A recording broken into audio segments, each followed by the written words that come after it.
Ekonomicky optimální jízdu přeje řidičům Čepro, distributor pohonných hmot Optimal 95 a Optimal Diesel, provozovatel sítě čerpacích stanic Eurooil. Ke sledování pořadu vás zvou Mediasport.cz, motoristický videoserver. Timeseal, výrobce těsnicích a hydraulických systémů. Nikon, dodavatel profesionální fotografické techniky.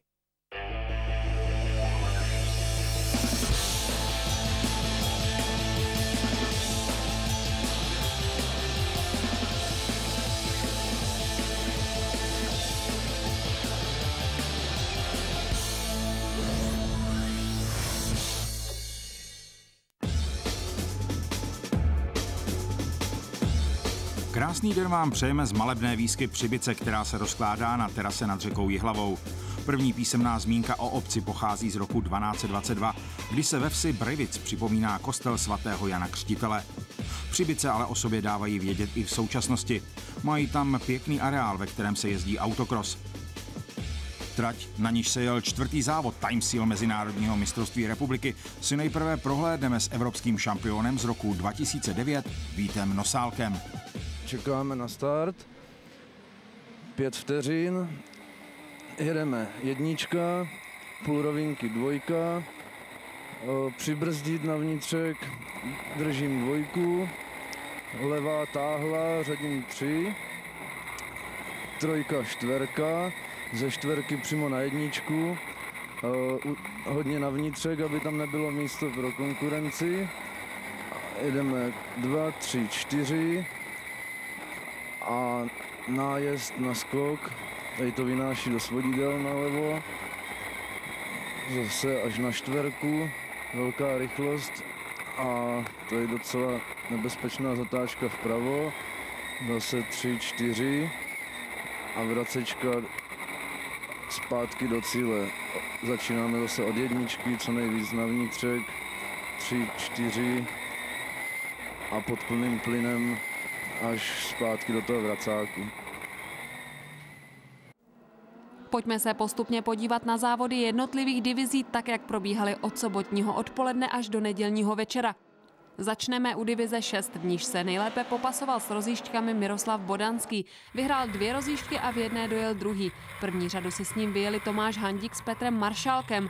Až do druhé řady se kvalifikoval Martin Šindelek, který měl 1 první, 1 druhé a 1 šesté místo.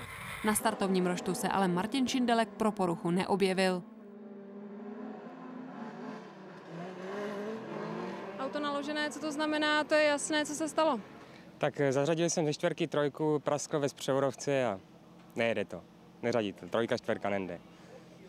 Jak se vám jinak dařilo samozřejmě do toho krizového momentu? Jak vypadal vývoj závodu v Přibicích pro vás? No, dařilo se perfektně, vlastně jsem první místo, druhý a teďka jsem se držel na první, měl jsem náskok, už bych to asi udržel, ale nepovedla se převodovka. Nevíme, co se stalo tam. Konečně se v letošní sezóně zadařilo loňskému mistrovi Tomáši Handíkovi.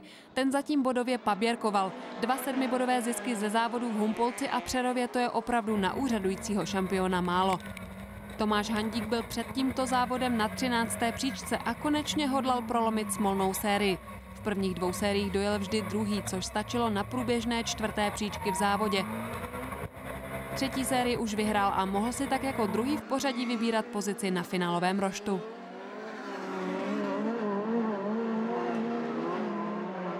Byli jsme 2krát druhý a teď jsme vyhráli poslední rozjížďku, takže uvidíme, jak bude ve finále. Bojím se říct, že jo. Co říkáte konkurenci, která se tady sešla? Je to pro vás nějak odlišné od jiných závodů? Konkurence je na všech závodech stejná, takže žádná jiná změna není. Vy stále vylaďujete auto, jak to jde? No, spíš nejde. Jde to pomalu, jdem pomalýma kručkama dopředu, ale v pořád to ještě není ono, co by to mělo být. Co tomu chybí, co je zatím největší problém? No, dávali jsme nový agregát přes zimu, takže problémy s motorem, s převodovkou a ještě to skloubit za volantem, tak je to takový divoký, ale musíme se učit pořád. A jsme u divize Touring Autocross. V ní si mezi silnými plechovkovými 4kolkami poradil s konkurencí nejlépe Luboš Greguška. 6. muž průběžného pořadí mistrovství republiky vyhrál všechny své rozjížďky, což se odrazilo na jeho pohodě.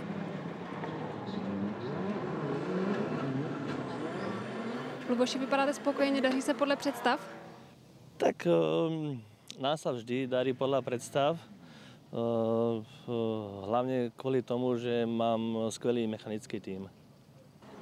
Nevadí vám třeba to horko, nebo potom s tím spojené hodně tady intenzivní nakropení trati? Jak vás to ovlivňuje? To horko, myslím, není až také nebezpečné, býva o moc väčšie horka. A to kropení, to patrí ku športu. Myslím, že podajatelia sa snažia, aby to bolo pre jedných aj druhých, čo týka rozjazd, fair play. Co říkáte tedy na to, jak vám se osobně jede? Voči tejto trati v minulosti som mal trošku výhrady, lebo všetky sú to tačky na pravú stranu, ale keďže už som si za posledný rok trošku pojazdil s Myšiakom, tak mi to nerobí absolútne žiadny problém. Jako druhý šel do finále Martin Svoboda. Ke 2 vítězným rozjížďkám přidal 1 třetí místo a právě to rozhodlo o tom, že mohl na start finále najíždět až jako druhý. Mně se docela líbí, protože je spíš taková rallycrossová. A no i tady ta vracečka, no všichni to máme stejný, takže si myslím, že jsme všichni na stejné lodi. Všechno funguje podle představ, auto, ruce. Ruce fungují, auto funguje, mechanici fungují, takže jako není o co víc si přát. Třetím do první řady byl Jiří Bret s 1 vítězstvím a 2 druhými místy. A jak se jemu po celý závodní víkend v Přibicích až do finále dařilo?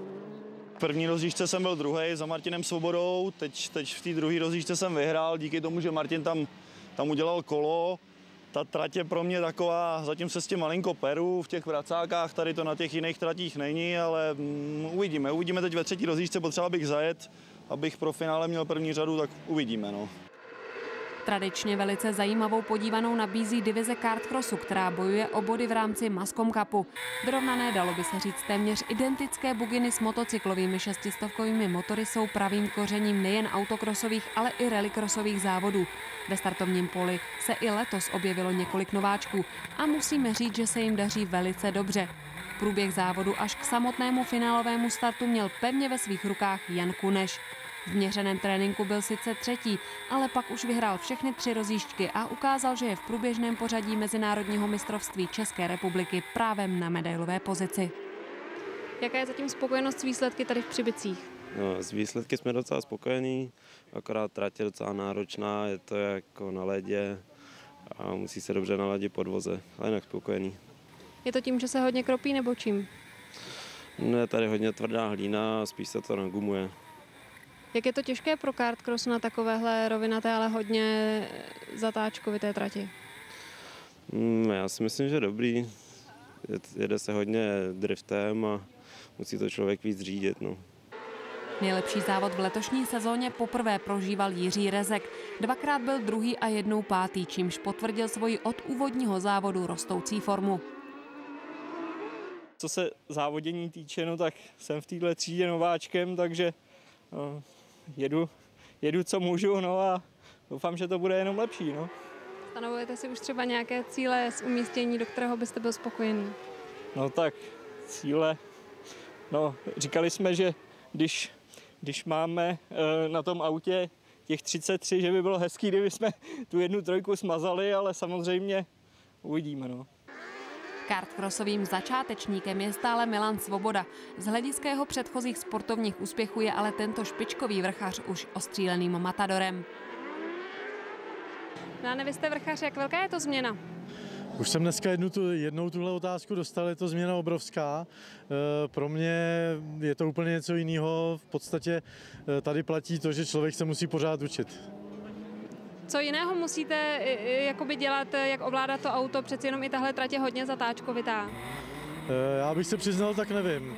Prostě se člověk musí přizpůsobit tomu autu, přizpůsobit tomu povrchu, který zrovna je, protože se mění a takže já nevím, prostě musí to nějak držet a nějak musí jet. A jak to zatím jde, jak jste spokojený? Já jsem spokojený, já v podstatě jsem tady přestoupil, nebo ne přestoupil, ale chtěl jsem to vyzkoušet, protože jede můj syn Lukáš malý 160. No a tak abych mu měl co říct, tak jsem to chtěl taky sám zkusit.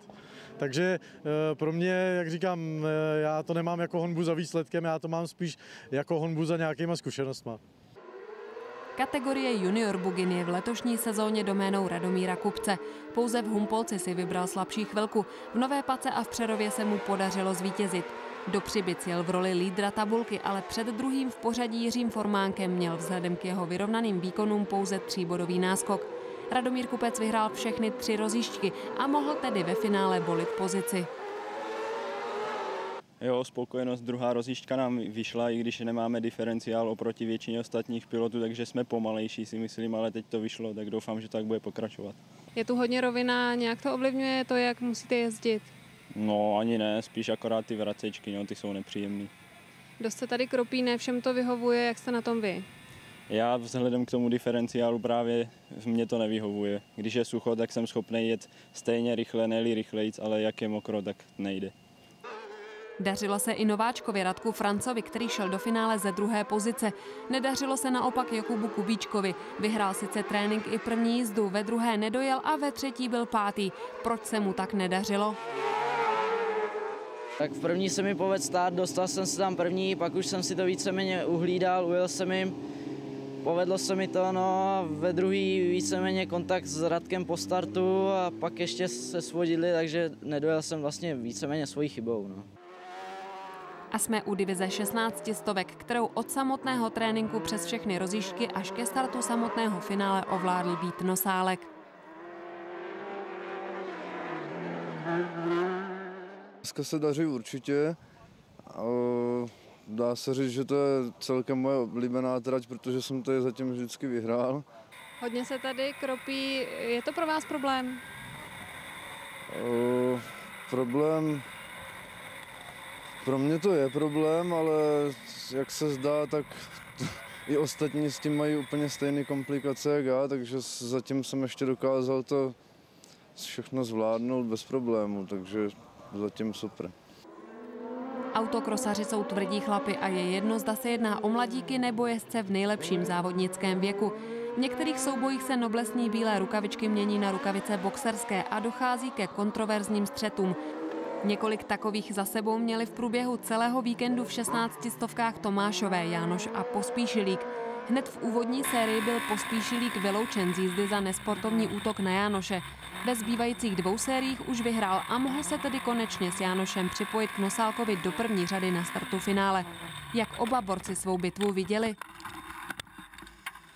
Na to té trati strašně to klouže, takže i předjíždění je dost složitý, tak jsem jel za Jánošem v první rozjížďce a chtěl jsem ho přijet bez kontaktu, ale to se mi nepodařilo. On mě zavřel na skoku nesmyslně a pak to byl velký karambol a nechápu, že jsem byl z toho potrestaný já a ne on. Tomáši, včera jste se připletl do nehody Tomáše Pospíšilíka, co se stalo? No, viděl bych to trošku jinak, že jsem se připletl, jel jsem první a Tomáš mi skočil na záda, takže myslím si, že to nebylo, že já jsem se připletl, ale on to způsobil, že jo. My jsme s ním hovořili, on právě říkal, že má pocit, že jste ho zavřel na skoku. Jaký je tedy váš názor? No, jestli si dokážete představit, jak vypadá skok a když někdo je první a někdo pak je za ním a skočí mu na záda, tak nevím, jestli to tak se dá nazvat. Jako, já jsem měl svoji stopu, jel jsem, myslím si, ideální stopu tam, kde se jezdit má. On mi skočil na záda, takže dost mi poničil auto a byli jsme naštvaný teda. A jsme u nejsilnější autokrosové divize, v níž startují 4litrové buginy. Startovní pole nebylo sice zázračně početné, přesto ani v této elitní kategorii nebyli diváci ochuzeni o zajímavé souboje. Měřené tréninky sice vyhrál Roman Kalvoda, ale v závodě se nejvíce dařilo Marku Sloukalovi.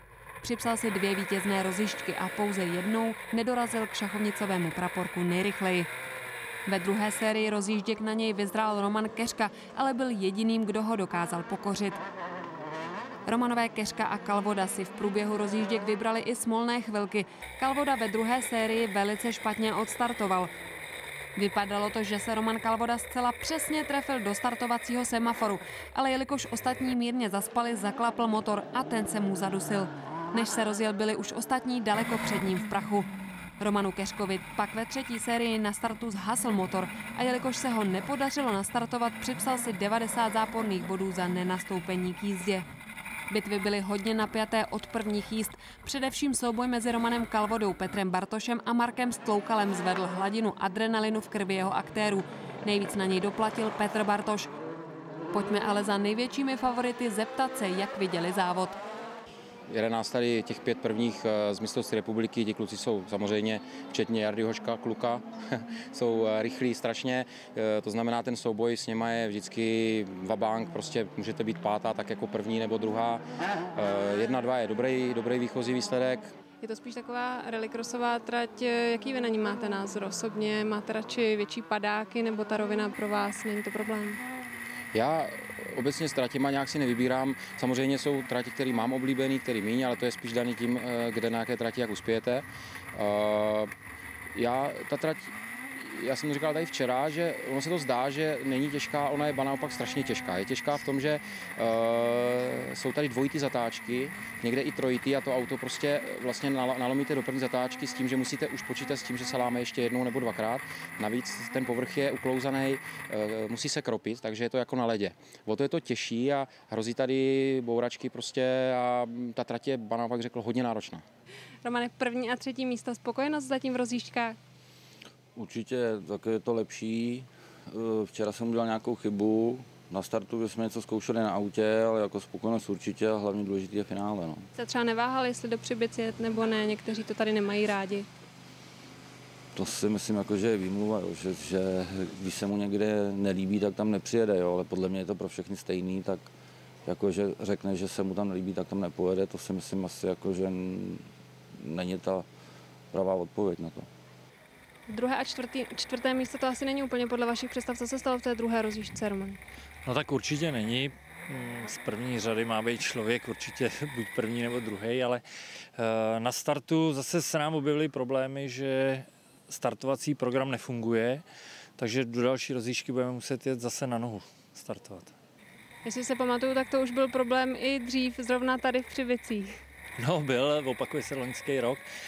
Ale my jsme to zkoušeli včera a včera to bylo úplně perfektní, tak jsem si myslel, že je všechno v pořádku a zase jsem se vrátil nohama na zem, takže začínáme na novo. Petře, 4. a 3. místo to asi není podle vašich představ. Co se děje? No, tak včera jsme trošičku už odtrénovali. První trénink na tom suchu se nám hodně prášilo, i když se nám nějak trošku povedl, ale trénink byl anulovaný, protože ta trať opravdu byla hodně prašná, pak nám to hodně pokropili a to na ty klouzačce se s tím turbomotorem jede hůř, no. Ale nicméně ta první rozjížďka pak byla dobrá, dostal jsem se až na 1. místo, pak jsem před skokem prořadil a jeli jsme 3 na skok, já jsem z toho tam dopadl nejhůř. Opět nějaké problémy, co se děje? Tak ono už pak se to turbo nepředvádělo moc velký výkon, já taky ne. A doma jsme zjistili závadu, takže jsme ji odstranili, jsme si mysleli, že jsme ji odstranili. A navíc jsem přes nedoporučení mýho motoráře nebo člověka, který mi dělá elektroniku, dal jinou komoru. A s tím, že se to prostě musí vyzkoušet a Přibyce, protože jsem to pojel jako zkušební, tak jsme řekli, tak tam se uvidí. Jo. A ono se uvidělo to, že to nefungovalo vůbec. Takže jeden trénink jako špatný, tak jsme dali turbo, který byl rezervní, vyndaný z auta v době, kdy prostě bylo bez problémů. Ujelo 3 kola a odešla hřídelka. Čili mám z něj takovou hromádku. Tak jsme s těch dobou udělali jedno a s tím jsme jeli dneska. A už s tím, že to je starý provedení, respektive ještě včera jednu rozjížďku, a to už jako fungovalo. A dneska s tím, že to bude jako dobrý, no a po startu velký syčení a schodilo to hadici od vzduchu, což se nám normálně neděje. A i jako z hlediska fyziky toho pohybu té hadice, kam může, nemůže, tak nemůže nikam a přesto byla dole. Jo. Nádherné počasí potěšilo nejen fanoušky, ale i faninky autokrosu. Organizátorům sice přibylo pár vrásek kvůli kropení trati, ale všechno zvládli tak, aby si diváci přišli na své. Teď jsme se podívali na nejvýznamnější záležitosti závodu až ke startu finálových jízd. A pojďme se přesunout právě k nim. Půjdeme pěkně po pořadě a začneme u závodu Racer Buggy 250. Ve finále měl nejlepší start Milan Vaněk, za nímž se vydal Václav Tříska. Oba chlapci se přetahovali o 1. místo, za nimi jezdili Filip Severský a Anežka Francová. I tato omladina ukazovala, že se nemusíme obávat o budoucnost českého autokrosu. Rozhodujícím okamžikem závodu pak byla změna na prvním a druhém místě. Václav Tříska předjel Milana Vaňka a dotáhl závod k vítěznému konci. Na stupně vítězů tak vystoupili Václav Tříska, Milan Vaněk a Filip Severský.